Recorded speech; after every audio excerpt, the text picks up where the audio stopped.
Dans Sawari, il est une capacité très importante qui va nous permettre de nous sortir de situations délicates ou alors d'aller mettre des bâtons dans les roues de nos adversaires.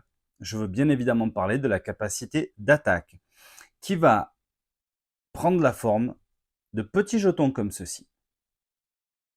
Cette capacité va permettre à un joueur d'attaquer un autre joueur présent sur une tuile adjacente à son chameau ou à un chameau guilde, comme c'est le cas présentement, mais également de pouvoir détruire des jetons convoi afin d'éviter de récupérer un malus ou de laisser un bonus à disposition des adversaires.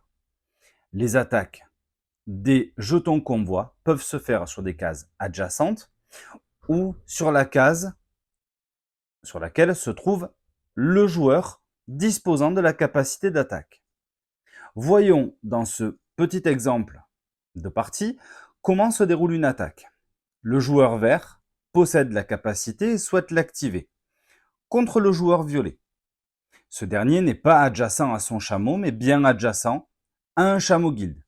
À partir de ce moment-là, l'attaquant va repousser sur la tuile de son choix le chameau adverse et la victime va perdre un artefact présent sur la piste artefact de sa fiche de personnage. L'artefact viendra se placer sur la tuile centrale tant qu'une place reste disponible. Dans l'hypothèse où la victime n'est pas d'artefact, c'est l'attaquant qui va choisir quel artefact sera supprimé.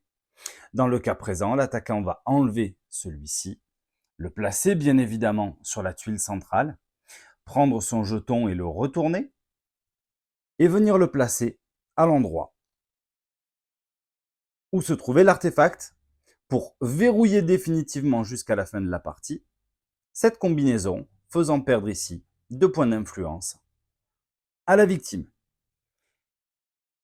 Dans le cas d'une attaque contre des jetons convoi, l'attaquant, de la même manière, déclare son attaque, enlève le jeton définitivement de la partie, encore une fois, qu'il soit positif ou négatif, cela regarde le joueur. Il est à noter que les cases vides de ressources sont à retourner exclusivement à la fin du tour de jeu, à la fin du tour du joueur vert, dans le cas présent.